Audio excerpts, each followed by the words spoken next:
Hello, everyone, and welcome back to another edition of the GSMC Fantasy Sports Podcast, brought to you, as always, by the GSMC Sports Network. My name is Christopher Shepard. Thank you all for tuning in. Happy Thursday to you all. We are kind of in the midst of the weekend already in terms of the NFL. We got Thursday night action tonight between the New England Patriots and the New York Jets. Going to touch a little bit on that, but before we get into topics of that nature, I'm going to do a little segment where I make some comments about certain players in which I say don't be surprised if one thing over another happens. I think that's an interesting segment. I want to test it on you guys, see what you guys think about it, and then for tonight's game, I'm going to talk about some of the players in terms of fantasy implications who I feel have a lot to prove tonight in this game. Then I'm going to look at some general Week 3 prop bets. We covered Thursday Night Football's prop bets for this game, and then I'm also going to round out my positional rankings with the defenses and special teams who I think will have decent weekends. And last but not least, I'm going to switch to the realm of college football and talk about some big games coming up in week before. But before we get into any of that nice action, I do want to remind you to like, follow, and subscribe to the show in the network. It is greatly appreciated by all concerned, especially me and my fellow podcasters. Another thing which you guys have been doing a fantastic job of doing, Super Chat, Super Thanks. Ooh, I got the graphic right in front of me right now. Super Chat, Super Thanks, and Super Stickers features can be made available to you. They are a great way to contribute to the show. If you have any questions, comments, concerns, I would love to hear them. They are a great way to get your input out there into the show, get your opinion rather than mine almost all the time in the show as well. So make of this what you will, contribute what you will. I promise that the show will get bigger and better because of it. Without further ado, let us jump right into our first segment of the day here. And let's talk about the Don't Be Surprised segment. This is a little segment I'm kind of inspired by from ESPN. They did their own segment, so I was like, why not, make my own segment about certain outcomes that could happen in this weekend's games that we might be surprised about, but I am forewarning you with this segment about. So, without further ado, there are a couple that I really like here, and I want to present them to you right now. The first one is, don't be surprised if Lamar Jackson has more rushing yards than passing yards this weekend against the Dallas Cowboys. Now, the reason I say this is because it's not necessarily fate of circumstance, right, for Lamar Jackson to have more rushing yards than passing yards. But I do believe that it will come down to the fact that I don't believe the Ravens offense believes in its offensive line's protection. We've seen it through 2 games. We especially saw it in that game against the Chiefs where Lamar certainly had to play hero ball to keep Baltimore in that game and get them to that point where they were literally a toenail away from taking that game potentially to overtime or winning it. So it will all come down to, Lamar doing what Lamar needs to do in order to win this game. And it's against the Cowboys, who are a Jekyll and Hyde team right now in the NFL. I don't necessarily know how to think about them or what to think about them right now on either side of the ball. So this is going to be a very interesting game where a certain contrast of styles could come into play, where we see Lamar running a little bit more to try and stretch the Dallas defense a little bit, and in return, I think that Dallas will want to focus on the weaknesses of this Ravens running attack, which is if they hand the ball off to Derrick Henry, because I still do not think that Derrick Henry adds much value to that backfield. I'm sorry to any Derrick Henry fantasy football owners, but it's just something I can't get beyond. He just doesn't scream Baltimore Ravens running back to me at this current moment in time. That being said, I do think the Cowboys will want to generate pressure early and often on Lamar, and that could see him scramble a little bit more than we're used to out of him this year. So I think that in terms of fantasy implications, it could pan out to where Lamar has one of those days where he's serviceable enough, 17 to 20 point score in fantasy, but just know that he's not going to be passing heavily in this game, in my humble opinion. I think that he's going to run a lot, use his out-of-structure abilities to gain yardage on the ground a little bit more often. And the next one, this one is a little bit less surprising, but it still is going to shock some of you and make you skeptical based off of the actual matchup. The Browns' defense, in my opinion, will not be the top defense. I'm not indicting the Browns' defense by any means. I do think that they will have a good week, potentially finish in at least the top 5 in terms of overall defenses. But I think that when I look at many different defenses around the NFL, there's just a lot of shock value in terms of what they bring to the table. Over the past 2 weeks, I've been shocked by a lot of defenses, and later in the show, I'm going to do a segment about all the defenses who, based off of favorable matchups, I think will be the top 5 defenses of the week. The Browns will be included in that segment, just letting you know ahead of time.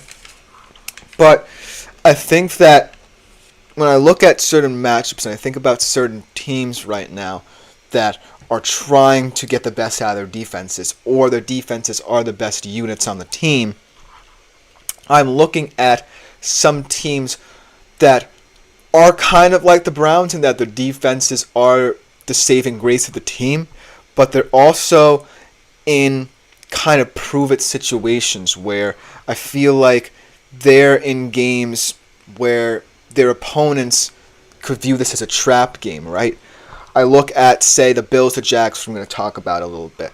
I look at the Texans against the Vikings. Those are all potential trap games where these scrappy defenses could rise from the ashes and really impress. And the Browns, we always know they're going to be one of the best defenses in real life and in fantasy. But this year, it's just so all over the place when it comes to how we view defenses right now. So the Browns still think they'll be top 5, but not number 1 overall. Then let's get into the backup QBs for this week, because I do believe that at the end of the day, a backup QB will finish top 15 in fantasy, whether it's Skylar Thompson, if he even starts against my Seattle Seahawks, or Malik Willis, who could be playing his last game as a Green Bay Packer, ironically going up against his former team in the Tennessee Titans. I think that there's a lot of value to these guys. I think that when you look at the systems they have around them, yes, we saw Malik Willis before and not Skylar Thompson, and we saw what Matt LaFleur was thinking in that regard in terms of his game plan and how it was more about the run game, really run heavy in that game. Josh Jacobs over 150 yards. But when I look at Skylar Thompson, right, I don't necessarily want him to perform that well as a Seahawks fan, but he does have the weapons to do it.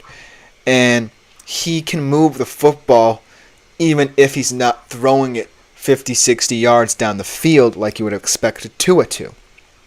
So if McDaniel plays a dink and dunk style and he relies on the speed that he has to get yards after the catch, then Skylar Thompson can put up gaudy numbers even though he's not doing the dirty work and getting it, if you see what I'm saying.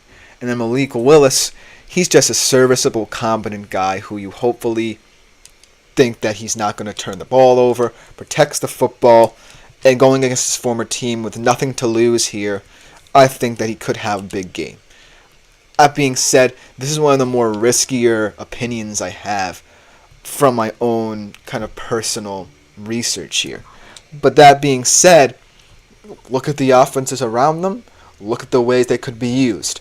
I potentially think that these two guys have at least one good fantasy game in them. You might not want them on your team, but in a deeper league, you might want to take a shot at them or flyer on them this week. And the last one I have here, probably my most far-fetched one for this weekend, the Bears and the Colts, both Caleb Williams and Anthony Richardson will have the best fantasy performances of the week at the QB position. This is outlandish, I know, right?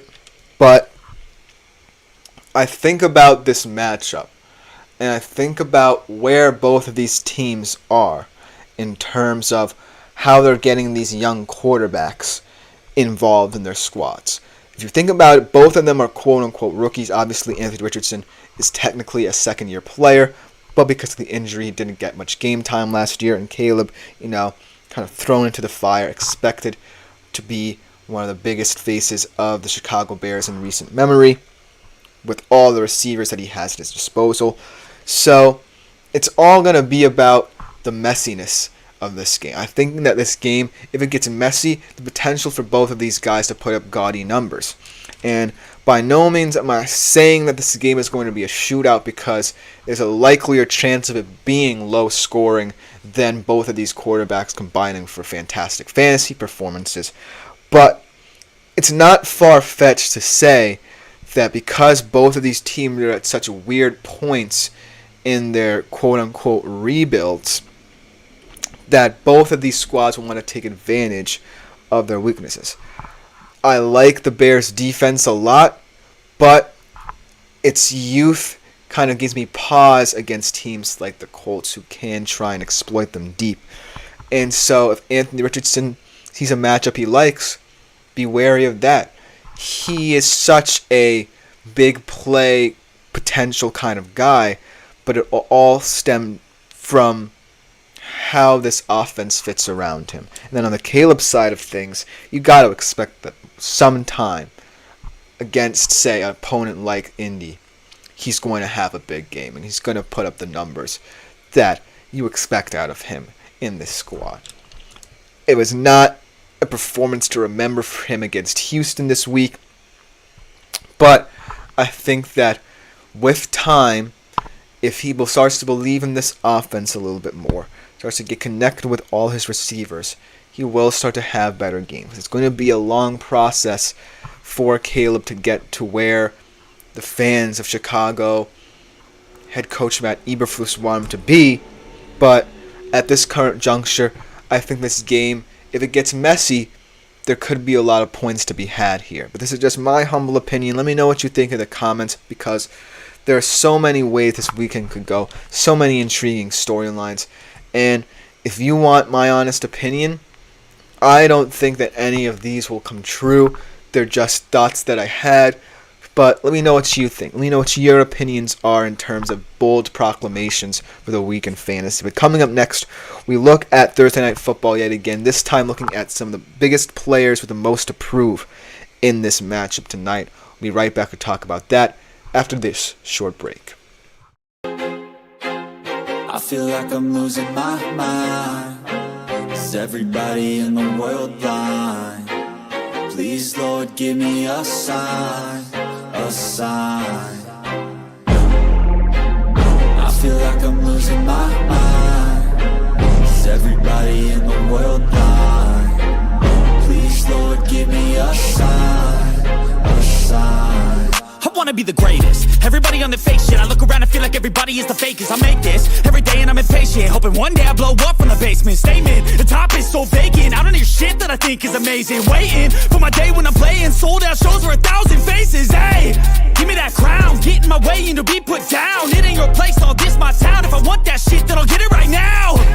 I'm losing it, the noose it fits. I'm losing shit, a stupid myth. You choose to live or choose to dip. You choose to fight or lose your grip and lose a gift.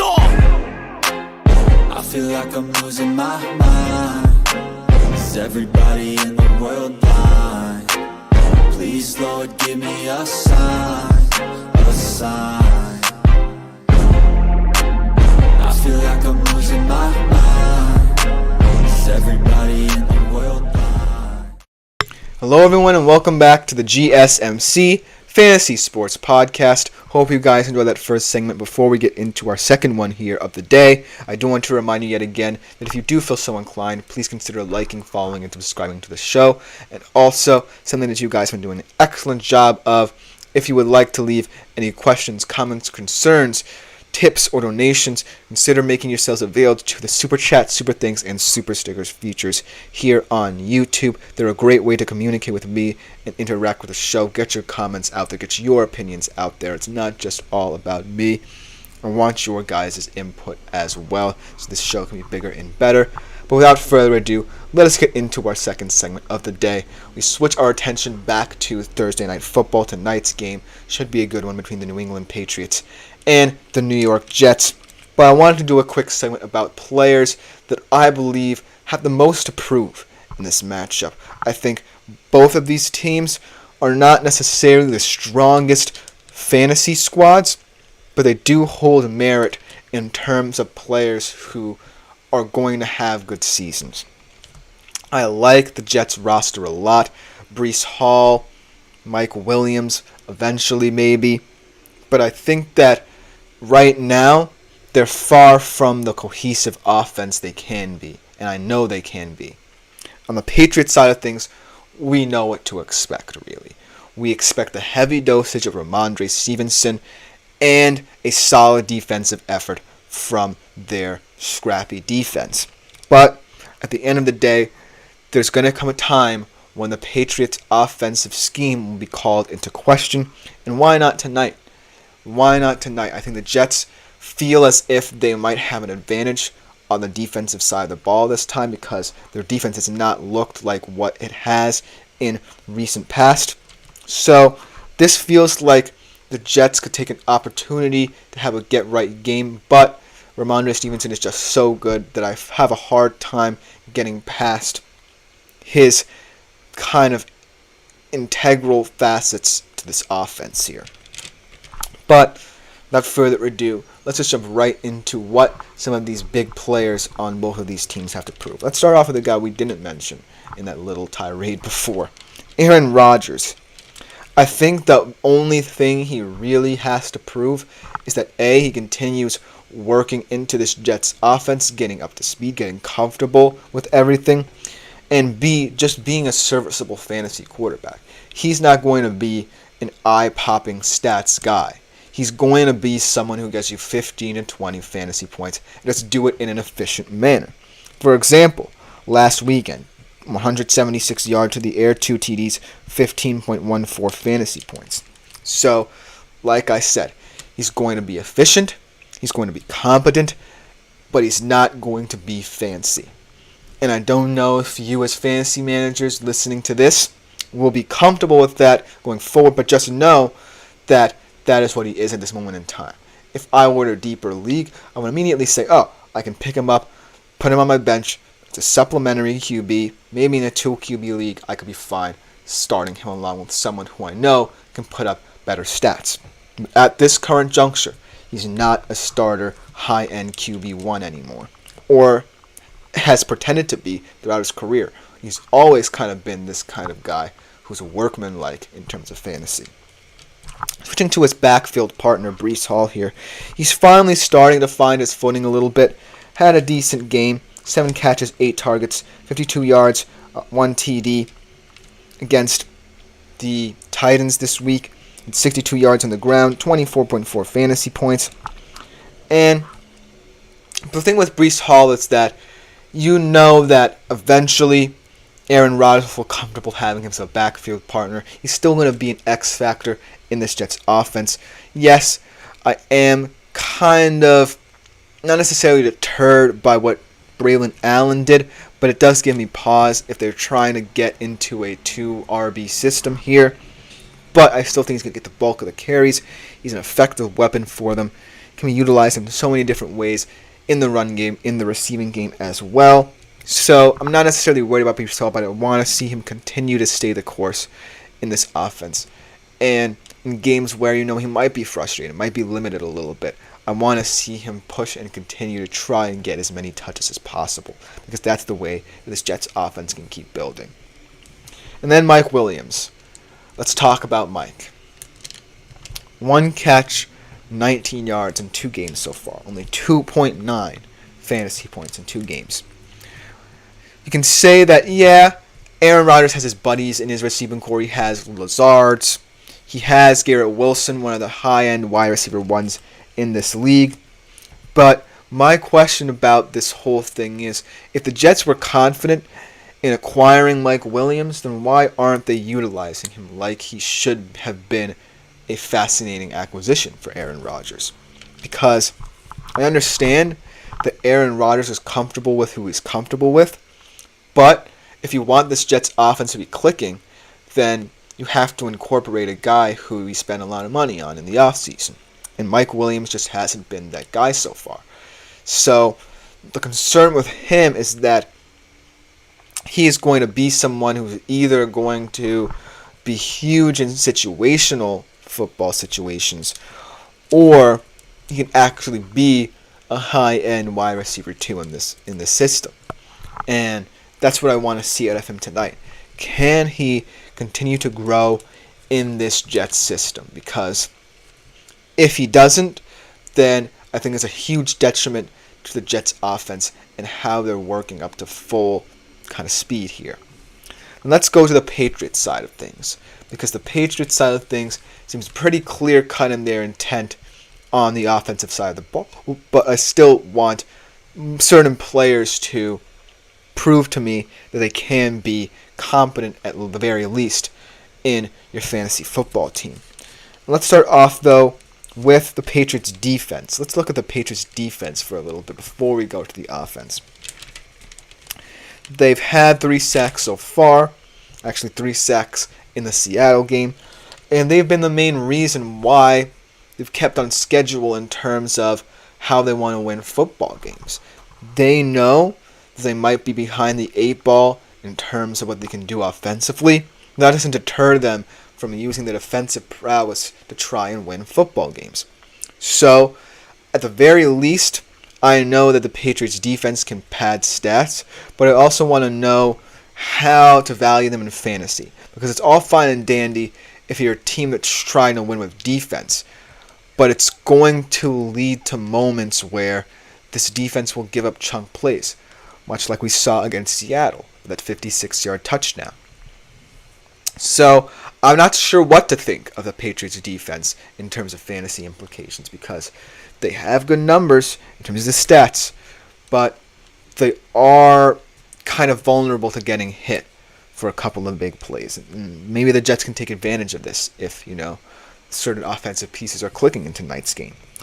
Then let's go to the offense, because we know Ramondre Stevenson is going to be the focal point of it all. At 21 carries, 81 yards, 1 touchdown against Seattle. There's 17 fantasy points. He's going to be the bell cow in this system. I think that Antonio Gibson could get some touches tonight, and I really want him to, because I think he would be an interesting kind of hidden gem in the waiver wire if he does come Tuesday morning. But at the end of the day, I think that what the Patriots have in Ramondre Stevenson is a guy who they know can wear you down for as long as he's on the field. And my only concern with that system is that A, eventually it's going to be figured out, and B, it makes him more prone to injury. So, make of Ramondre Stevenson for now what you will. He's a very valuable fantasy asset, but in the future, just know that opposing defenses will be more attuned to the Patriots scheme. It's kind of been a shock to the first 2 teams they faced in Cincinnati and Seattle, but it won't be the Jets. They now know if we stop Ramondre Stevenson, we have a very, very fantastic chance to take over this game. That brings me to the people who I know have to step up for the New England Patriots. Those are the receivers. Listen to these appalling stats here for the New England Patriots receivers. Let's start off with KJ Osborne, a guy who I actually kind of liked coming out of Minnesota. Only 5.1 fantasy points in Week 1, 1.7 in Week 2. Demario Douglas has 0 points for the entire season. 3.2 actually in Week 1. So it's kind of troubling to me that you don't have any kind of contingency plan outside of Ramondre Stevenson, because you have a serviceable enough QB in Jacoby Brissett to distribute the ball equally to your receivers. And your receivers aren't necessarily that bad. Yes, I get that Hunter Henry perhaps is your best full receiver and well-rounded receiver, so to speak, as a tight end, but I like KJ Osborne. You don't necessarily have to be a superstar tight end who's excellent in certain attributes to be a serviceable tight end, wide receiver to a football team. You just have to be serviceable to your quarterback. You just have to make yourselves available to your quarterback. You don't have to run go routes every 15 or so snaps. You just have to make yourselves available. Yes, it's going to be tough against some of the defenses you're going to be facing, but at least make this offense more multi-dimensional than it profiles to be right now, because Ramondre Stevenson is not always going to have good games. in the future anymore because teams are now on to you. So these receivers definitely do need to step up and step into these roles to help supplement Jacoby Brissett, because Jacoby Brissett, for all intents and purposes, as much as he's kind of a backup QB prototype, he's one of the most serviceable ones in the National Football League. And he has started, he has experience as a starter, and most importantly, I think Gerard Mayo actually trusts him to run this offense. That being said, he just needs the trust in his receivers in return. But looking at this game, it's not the prettiest in terms of fantasy implications, but you can certainly find players who will be serviceable to you for this one. But let me know what you think in the comments, because I think it's going to be a weird game. I think that it could go either way. I'm taking the Jets in this one personally, but let me know what you think in the comments. Coming next, we look to a more general Week 3 summation of prop bets here. We have a lot of good games to talk about, a lot of interesting player props to look at as well, but we'll be right back after this short break to talk about them. Don't go anywhere. Looking for your daily fix of sports talk without having to pay for it? GSMC Sports Network is available on YouTube. Just search GSMC Sports Network. Get your fix of daily sports talk shows on YouTube, absolutely free. NFL, college football, NBA, MLB, MMA, UFC, fantasy football, and so much more. GSMC Sports Network has shows running all day long, with new sports shows starting every 2 hours. Just like on your favorite cable sports channel, except GSMC Sports Network is absolutely free. Just search. Hello everyone and welcome back to the GSMC Fantasy Sports Podcast, brought to you as always by the GSMC Sports Network. We come back to a comment from Shep Easy Sweet Spot. KJ is sneaky elusive. I agree. I think that KJ Osborne, once he gets more touches in this New England Patriots system, if he even does get the lion's share of targets as a wide receiver in this system, then I think he can have a breakout performance or two. But right now, I still need to see more out of the Patriots passing game to give me faith in that sentiment. But I do agree that once KJ gets going, he could be someone who could be a valuable asset to a fantasy team. Maybe as a flex player or on your bench. But let's look ahead to some of the best bets in terms of prop bets for the general Week 3 slate. We did Thursday Night Football, look some interesting prop bets for that game. So let's look at Sunday's slate of games. We have an interesting one. Let's start off actually with the return of a veteran QB. I don't think I would see this coming. Didn't have it in my 2024 NFL season start bingo card. How about Andy Dalton? Let's talk about Andy. He's going up against the Bengals in his first game back as a quote-unquote Panther starter after they benched Bryce Young. And I don't necessarily think it's the best matchup for Andy. So I'm going to take him under 224.5 passing yards at minus 145. I think this is a pretty straightforward bet. Yes, Andy Dalton, we've seen him come in certain moments in the Bryce Young era, whether it be through injury or whether it be through bad performance from Bryce Young. We've seen Andy Dalton in the system. But this year's Panthers team just feels different in a very bad, negative way. I don't like their O-line. Ika Mekwonu, their promising left tackle, has declined rather than improved throughout his career. And Andy Dalton should not feel comfortable in this Panthers setting, no matter how much of a veteran he is in this league. He's had very nice games, mind you, for Carolina in his career as a backup there. But at the end of the day, this Panthers team just has an eerie feeling to it that does not make me have much confidence in Andy Dalton rejuvenating it by any means. And a Bengals team who's going to come in pissed off about their loss to the Chiefs, a lot of anger, a lot of tension built up in this team that they just want to let out on the football field, and I think this could get ugly quickly for Carolina. And while the Bengals defense has been somewhat impressive, I don't necessarily think it's been the best. I don't think the Panthers are the right offense to exploit that at all. I think that while I appreciate the fact that Dave Canales wants to try something new and Andy Dalton kind of fits the mold of guys he's worked with like Geno Smith and Baker Mayfield who are trying to quote-unquote rejuvenate their careers, I still think that this is not the right time or game for Andy Dalton to put up any sort of gaudy stats. So under has to be the wave with Andy Dalton for this game. Let's go over to the PNW in terms of their opponents. The Seattle Seahawks will be playing the Miami Dolphins. Let's talk about Devon Achane in this game. Now, you would think that I would say you should take the over in terms of Devon Achane because of all the running that I expect Miami to do in this game because of the quarterback situation. But I think it's going to be very different. I think that Achane can be used often in this game, but he's going to be used more in a sense to catch Seattle by surprise. I think that Seattle's run D is still getting up to snuff, and the secondary is perhaps the strong suit of this defense. But I still don't think Devon Achane is the kind of player who will have much faith in over this coming weeks, even though, he's in a situation where he could get the lion's share of touches in that backfield. So I'm going to take the under here, actually, under 70.5 rush yards at minus 110.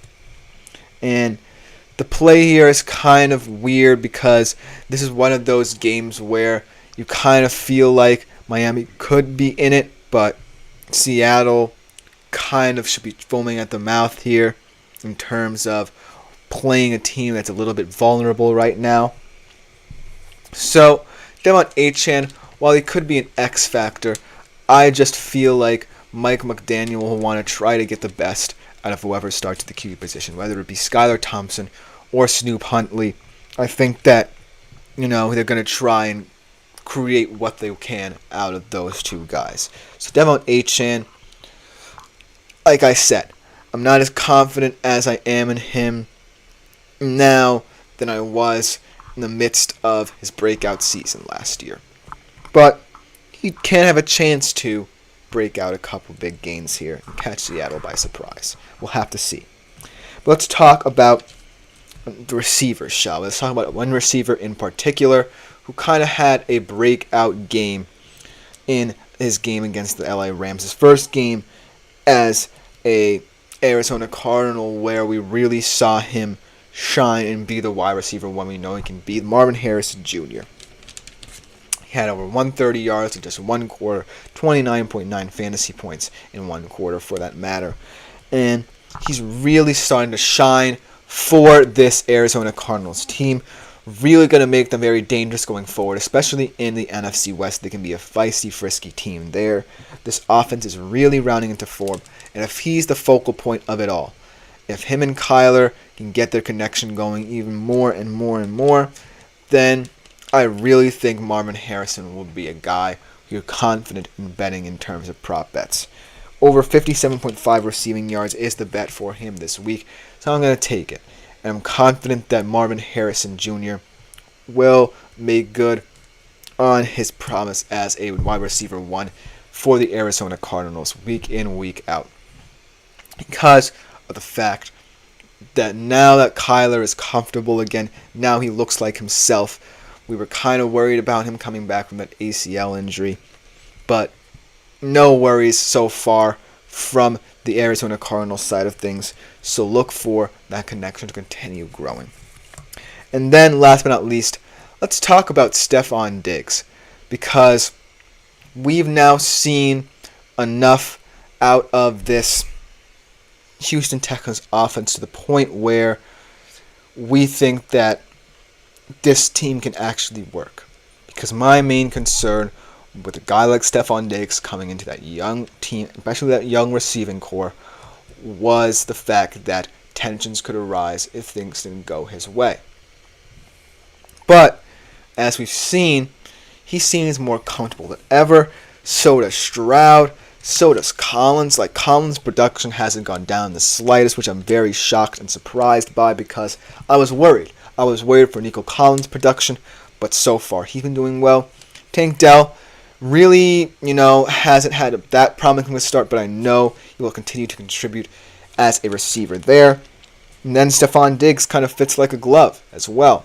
He's had his share of nice catches. He's been good in the red zone especially.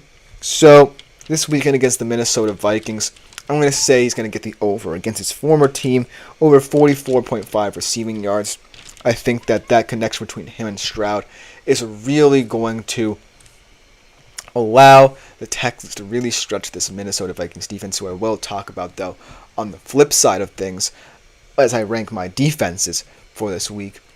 But at the end of the day, all of these kind of rankings or prop bets show you that this is the point in time where you can really start to see certain players come to life.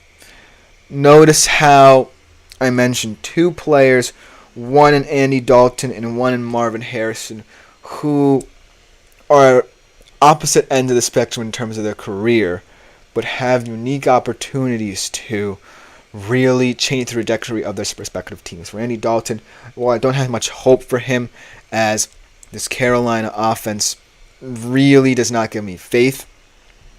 He still is a serviceable, competent veteran QB who has had experience playing in this system. And Dave Canales likes working with guys who have experience in the league, but just need that little rejuvenation period for them to really get back up to speed.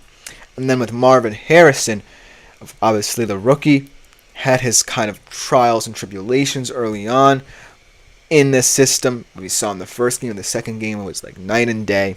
Kyler and him had that connection down pat from the first snap. And I think it's going to continue as weeks go on and they get more comfortable together. But then you have two guys in Devon Achane and Stephon Diggs, who I really think are two players who are unique in their abilities to help teams, but can also lead to the detriment of their teams as well. In Devon Achane's case, he's very much a kind of guy who, if he doesn't get the football, I don't necessarily see the use for him in the Miami Dolphins offense, because if he can't do more than just run with speed and get yards after the carry and yards after contact, then he's really not necessarily that talented outside of that. He can get you the explosive play, but I want to see my running backs doing it all in their offensive schemes. And I don't think Devon Achane, quote-unquote, does it all for the Miami Dolphins. But that being said, he's an interesting kind of piece for them in this period where they're trying to figure out what the quarterback situation will look like. And then Stephon Diggs, he's a blessing and a curse at the same time.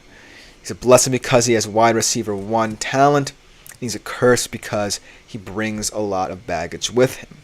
So far, CJ Stroud has handled it very well. And I think that, Stephon Diggs is very comfortable now in this Texans offense.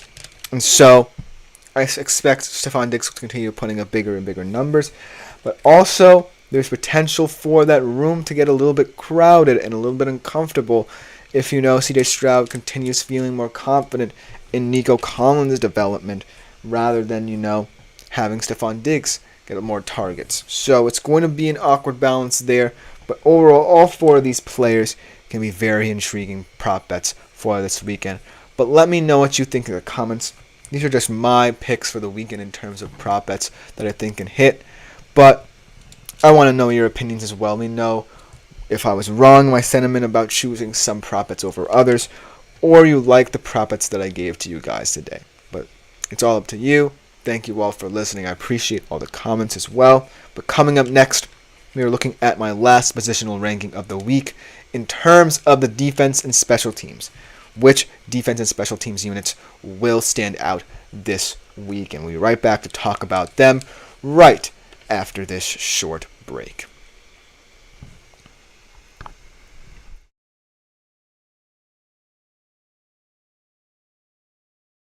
For the best and latest podcasts available anywhere, go to the podcast app on your cell phone and type in GSMC to access free content-rich podcasts on health and wellness, book reviews, sports, entertainment, relationships, social media, movies, technology, finance, and even weird news. Subscribe and download the GSMC Podcast Network's family of shows, available everywhere podcasts. Hello everyone, and welcome back to the GSMC Fantasy Sports Podcast. We are transitioning from our overall Week 3 prop bet segments to our final positional rankings of the weekend. We are going to be looking at some defenses that can really separate you from the pack in your fantasy football games. So without further ado, let's jump right into the segment here. Yeah. It does not seem like I have the graphic for tonight's game. Well, anyways, I'm going to do it. We don't need a graphic for this particular segment.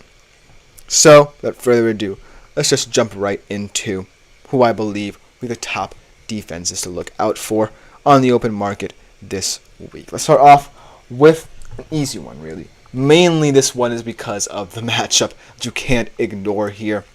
It's the Raiders. The Raiders are going against the Carolina Panthers, and the Carolina Panthers have shown us through 2 weeks that their ineptitudes really are going to show. Oh wait, did I say? Actually, I might have the matchup wrong, but whoever the Raiders are playing, if it is the Panthers, then I'm confident that they will get it done. I'm sorry for the confusion if I did say the Panthers are playing the Bengals. I was looking at the NFL schedule before, so don't quote me on that. Let me know in the comments if they are playing each other. That was my mistake. But at the end of the day, if the Raiders are playing the Panthers, then I have full confidence in them. And also because they actually are a good defensive unit. Their front seven's very exciting. Yes, there might be questions about their secondary, but when Max Crosby is in your front, as well as Christian Wilkins as one of your interior linemen, then you should be set. They had 1 interception and 2 sacks in their game against the Baltimore Ravens, which goes to show that they can do it not just against weak teams, but against far superior teams. And the Raiders going forward can be a team that, if their offense can play complementary football and Gardner Minshew takes care of the football most importantly, then this defense will just get even more sneakily better for you in terms of fantasy implications. They already put up the stats. You already know that the players in that system are some of the best in the football league.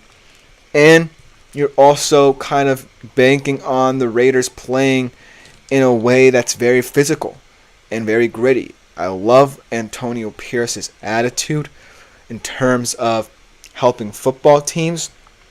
At the end of the day, it's all about complementing each other. I worry about the Raiders only because that defense might get a little bit tired if this offense also gets tired. And we're going to have to monitor their progress week in, week out. But this matchup should be an easy one for them. I'm sorry if there was any mix-up about who the Bengals were playing, who the Panthers were playing, and ultimately who the Raiders are playing.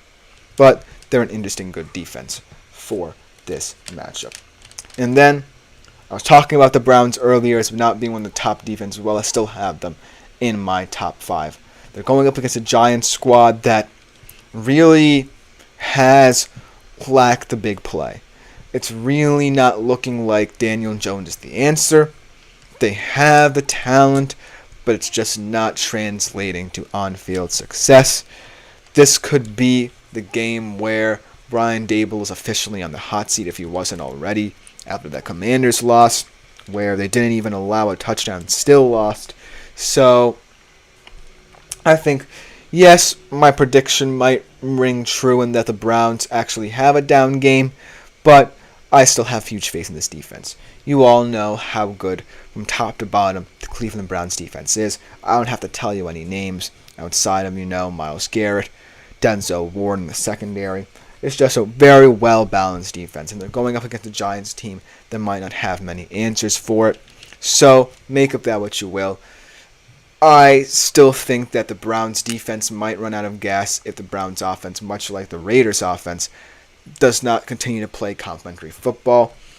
And actually, in a way, I'm more concerned about the Browns offense than the Raiders offense because Deshaun Watson, in a funny way, has not played better than Gardner Minshew to start the season. Who thought I would be saying that?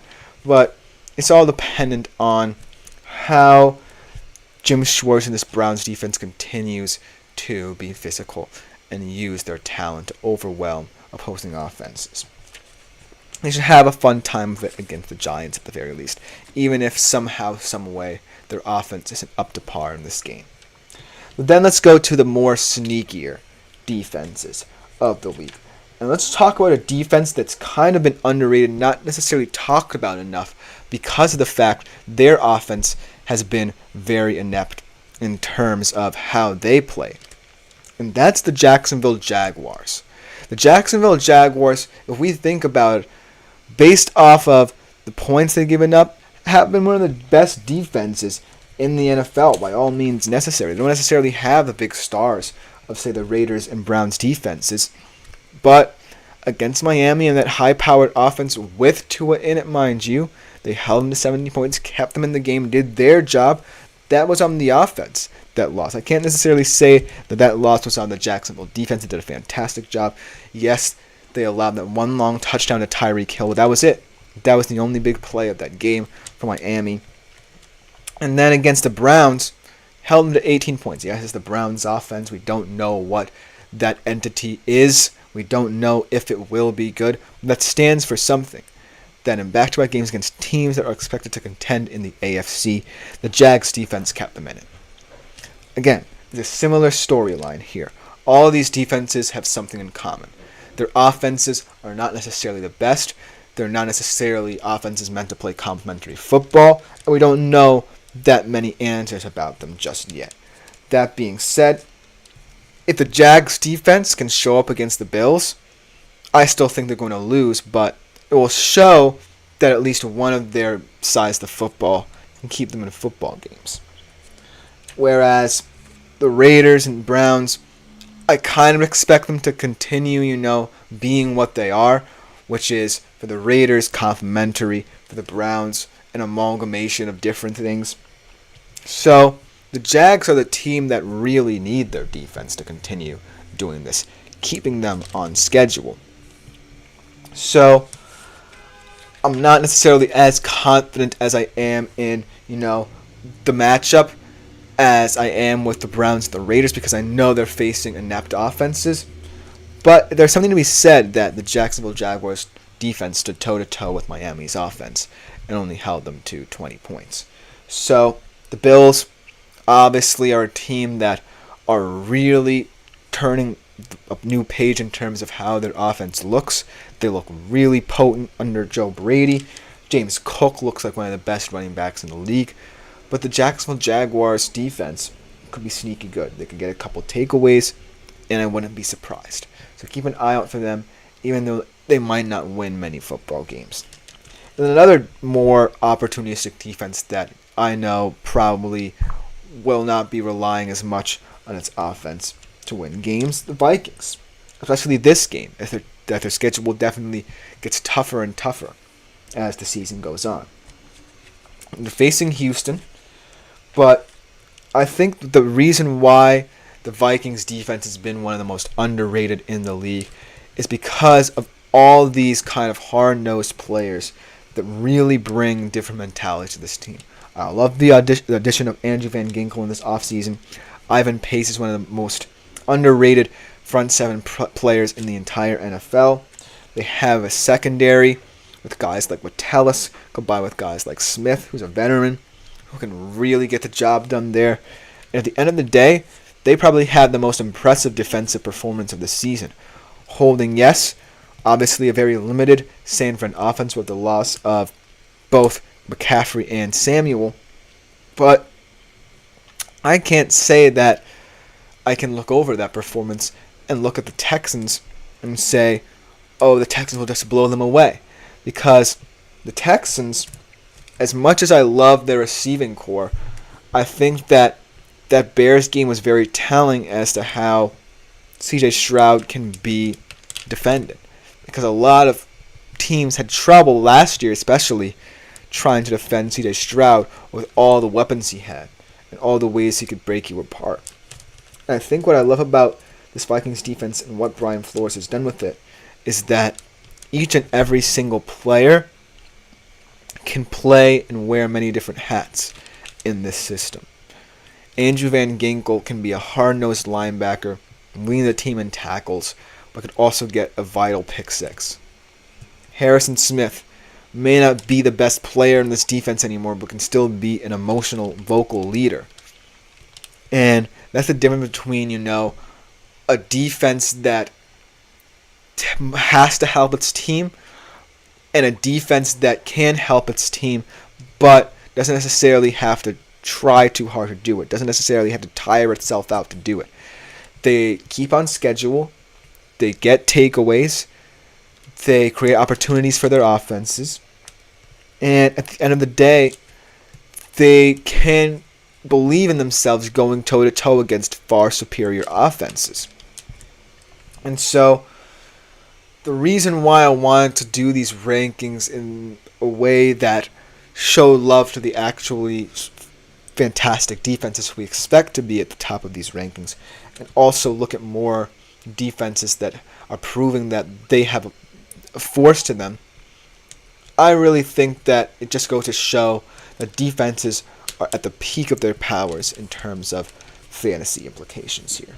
Because, yes, you can play the matchup game like I did by choosing both the Raiders and Browns, but you can also look at different performances around the league and go, well, say that a team is a team that doesn't necessarily have the best offense, and their defense is on the field more often, and they're actually getting takeaways and trying to create advantages for their offense, and that gives you hope that eventually these teams will feel confident, not just their defensive prowess, but most importantly, the opportunities they can create. Because defense right now is all about takeaways, especially in fantasy.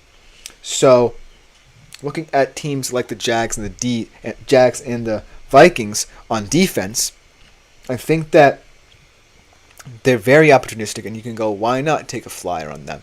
I would feel very comfortable in them if I were to have them in certain situations against certain teams, and they're proven that they can match up toe-to-toe with anyone on the defensive side of the ball at the very least.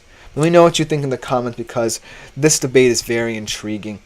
Let me know what you think about my defenses. Let me know if you would take one defense off, put one defense in, and which defense it would be. But coming up to finish off today's show, we switch back to the world of college football for just a brief moment and look at some of the big games and some of the big bets there that I believe can hit. You definitely don't want to miss it for our final segment of the day on the GSMC Fantasy Sports Podcast.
Hello everyone, and welcome back to the final segment of the day here on the GSMC Fantasy Sports Podcast, brought to you as always by the GSMC Sports Network.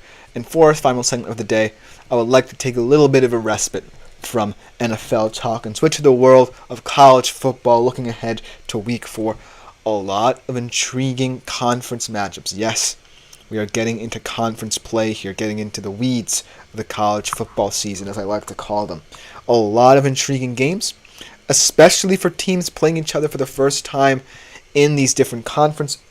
As conference realignment has changed the landscape of college football, we're now getting matchups that we never thought could happen again, and they're all intriguing. So without further ado, let's look at some of the best college football games for Week 4, starting off with a West Coast trip. USC, Michigan. USC 2.5 point favorites. The money line is minus 137. Michigan's plus 112. And here's the thing about this game. it's definitely lost a lot of luster. Now, if you look at the Michigan side of things, right? If you look at all the turmoil that has happened with this program, the turnover that's happened with this program, you're thinking that there's not much hope left from that championship season last year. But they still have a lot of talent. It's just that they don't know how to use it, at least on the offensive side of the ball. They still have Donovan Edwards. They still have Khalil Mullings. They still have Colston Loveland, who's an all-world tight end right now in college football. And it's just that the offensive production hasn't been there because they haven't had a solid QB to rely upon. Well, they believe they found him because they switched from Davis Warren to who everyone thought would presumptively start the season, Alex Orji. Now, what I like about Alex Orji is that he is one of those players who has kind of been kept a secret to the college football world. He's played a couple snaps in the Jason McCarthy era where he's just running the football. He's played a couple snaps this season where he's running the football as well. But you haven't really seen him take command of this offense fully. And so that's going to be the intriguing storyline for Michigan in this game. If Alex Orji is the answer, what's this game plan going to look like for the Wolverines? Then I transition to the USC Trojans. And they look very, very impressive through 2 weeks here. They got a very good win against LSU. They got a shutout against Utah State. And they're playing some of the best football in the Lincoln Riley. But it might not even be Lincoln Riley's doing. I really like the hire that he made, letting go of Alex Grinch and all the relationship they had there from their time at Oklahoma together, brings in a UCLA guy in DeAnton Lynn, and this defense looks rejuvenated. They've incorporated many transfers, many holdovers, and this defense is looking potent. But I do want to also focus on the offensive side of the ball, because there's been a lot of hype around Miller Moss as potentially a QB that could go within the first 5 picks of the 2025 NFL Draft. I say slow your roll on that, but what I've been impressed with for Miller Moss has been his ability to have poise and composure in the pocket. I look to his drive against LSU, that 2-minute drill against LSU, leading USC down the field, comfortable in the pocket, really kept that team on schedule in that situation, and ultimately getting that big win to start off the year. And as the home team, they should feel comfortable, right? But the thing that could, cause them some trouble is the fact that Alex Orji has many different traits, and you don't necessarily know how he's going to use them in this offense. Sharon Moore might have done this to kind of send a shockwave through the USC Trojans' minds, but it's all going to depend on Alex Orji himself and his play in this game, because you can call the plays for a guy who you believe can be the answer for you at Michigan, but he just has to execute them very well. So that being said, I'm taking Michigan here. I think they're going to cover the spread comfortably. I think this is going to be a 2-score game. I'm taking USC 27, Michigan 13. I just don't know how Alex Orji is going to look, because I don't necessarily have enough information about him to feel comfortable saying he can lead a full start for this team.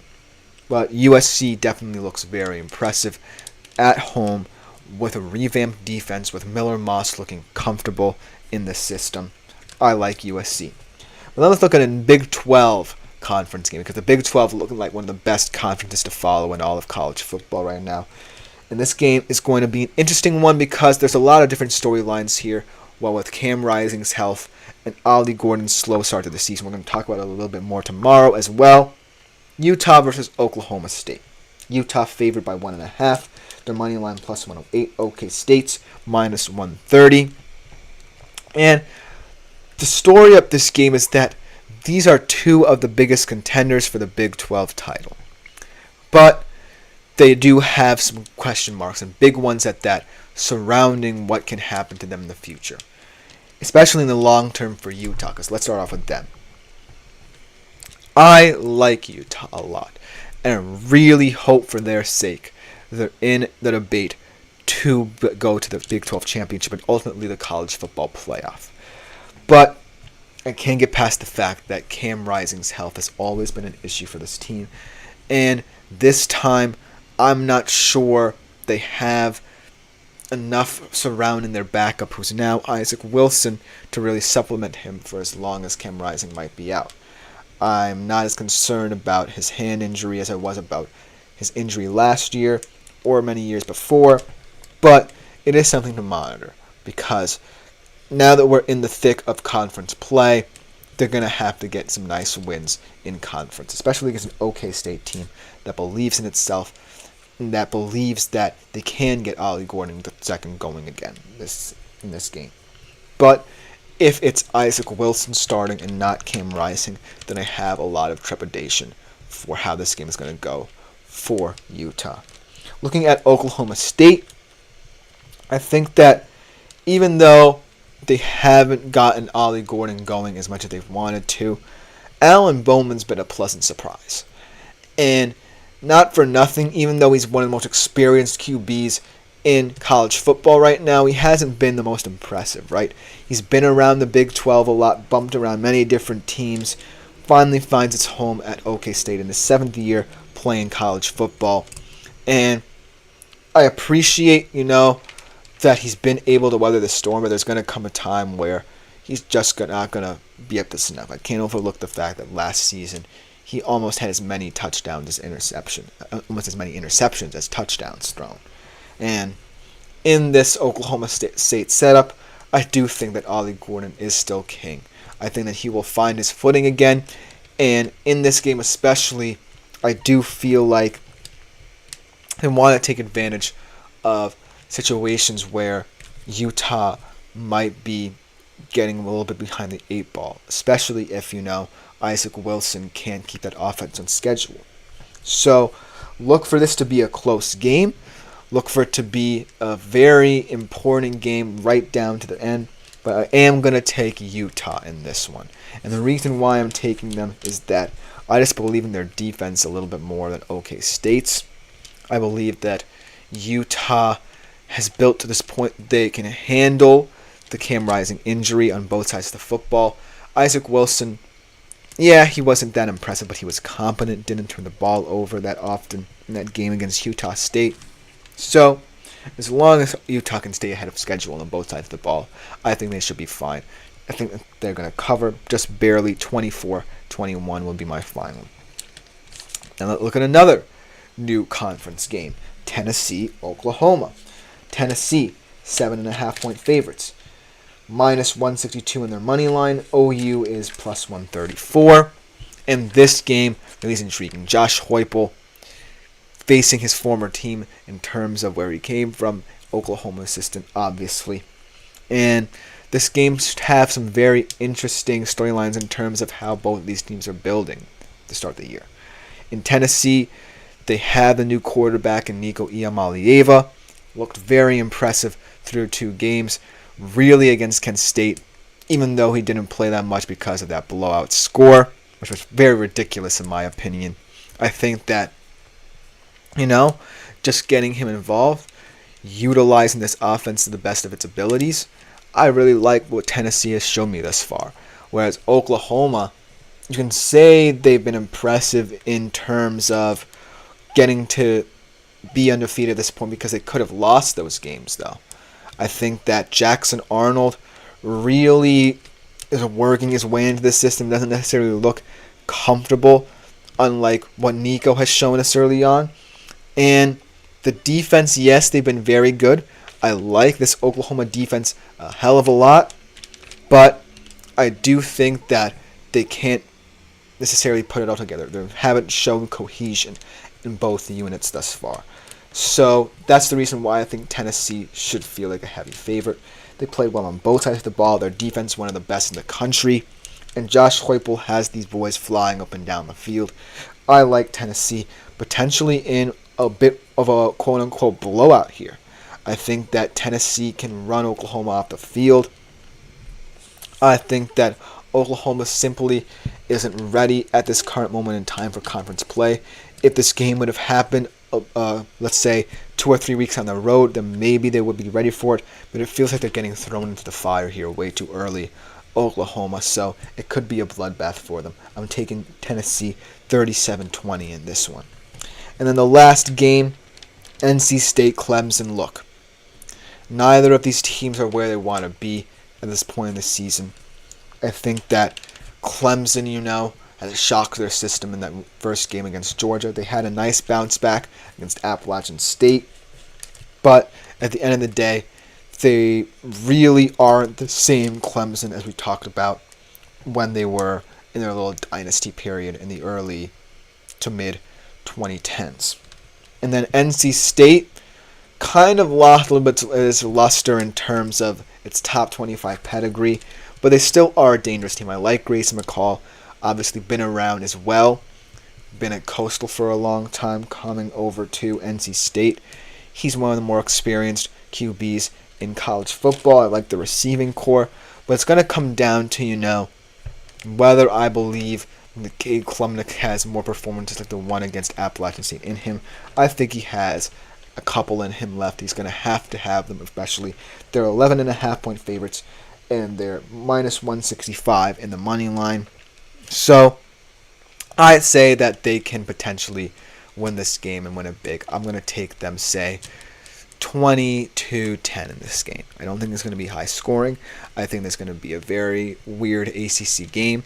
But overall, let me know what you think in the comments, because all 4 of these games, very exciting, indicative of conference realignment, and they could go either way. But let me know what you think in the comments, whether I got it right or wrong in terms of college football. But that will just about do it for the show. Thank you all for tuning in. Thank you for your comments as well. This has been the GSMC Fantasy Sports Podcast, brought to you as always by the GSMC Sports Network. I've been Christopher Shepard. Thank you for tuning in yet again. Please consider liking, following, and subscribing to the show on the network. Is greatly appreciated. Keep on using the Super Chat, Super Thanks, and Super Stickers features. Make yourselves available to them as always to grow the show, interact with the show even more. But thank you all for tuning in. We'll be back tomorrow to close out the week on the GSMC Fantasy Sports Podcast, same time as always. I've been Chris Shepard. Thank you all yet again.